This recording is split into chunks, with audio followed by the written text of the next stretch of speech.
This is the story of me agreeing to get an older woman pregnant and then her trying to ruin my life. When I was 23, I had a one-night stand with a girl from my hometown named Maria. We both knew it was nothing more than that, and we didn't speak after.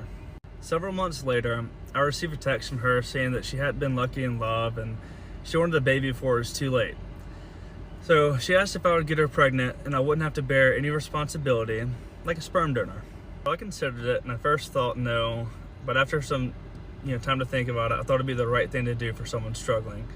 So we filled out an ironclad agreement and basically I wouldn't be responsible at all.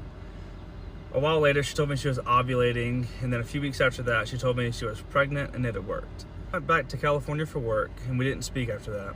Unbeknownst to me, she contacted my family behind my back and invited them to the baby shower. They then began getting dinner or whatever regularly, and as she got to know my parents started encouraging me to be in the baby's life, and once I found out it was a little girl, I thought it was the right thing to do.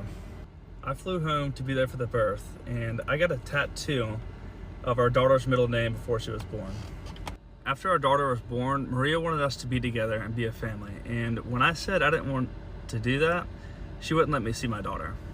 My main source of income at the time was the Airbnb that I owned, and she said this a few months after she was born. I felt bad, so I let her move in for several months, rent-free. Once she moved out, she told me this: "I've never done anything to warrant supervised visits, but I agreed to keep the peace."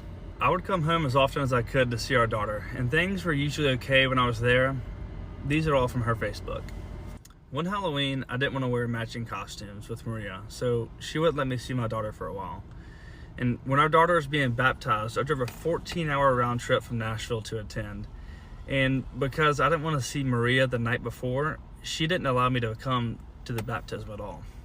Soon after this, she served me with child support, saying that our original contract wasn't valid because our daughter didn't have a social security number yet. And I didn't fight her on it. I didn't have the time. I was living away. I ended up paying her $10,000 up front and $750 a month. I was able to move home soon after that, and I began seeing our daughter regularly. Everything was going really well until I got a girlfriend. Even though she had a boyfriend who was regularly around our daughter, she said that my girlfriend couldn't be around our daughter. I was able to get our daughter for an afternoon, and Maria asked what I was doing. I told her that I was with my girlfriend and we were at Lowe's together. She freaked out. I said I'd bring her daughter back to her as soon as we were done, but instead Maria drove to Lowe's, apparently called my dad, and was running up and down the aisle screaming. I don't know what actually happened, but she was freaking out, just blowing up my phone, thinking she was in danger. And keep in mind, my girlfriend is a mom as well as a nurse. Our daughter was never in any danger.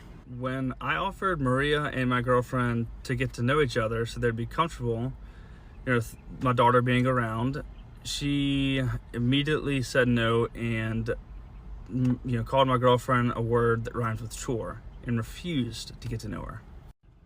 Maria then made a public post saying that I was a deadbeat dad and that I hadn't seen our daughter in weeks. Here I am with our daughter just a few days prior to this post. I also left my best friend's bachelor party a day early so I could be home for Father's Day, and she still wouldn't allow me to see her. She even said this to my grandmother. She had her friends comment mean things on my girlfriend's social media multiple times, even though my girlfriend has never been anything but nice to Maria.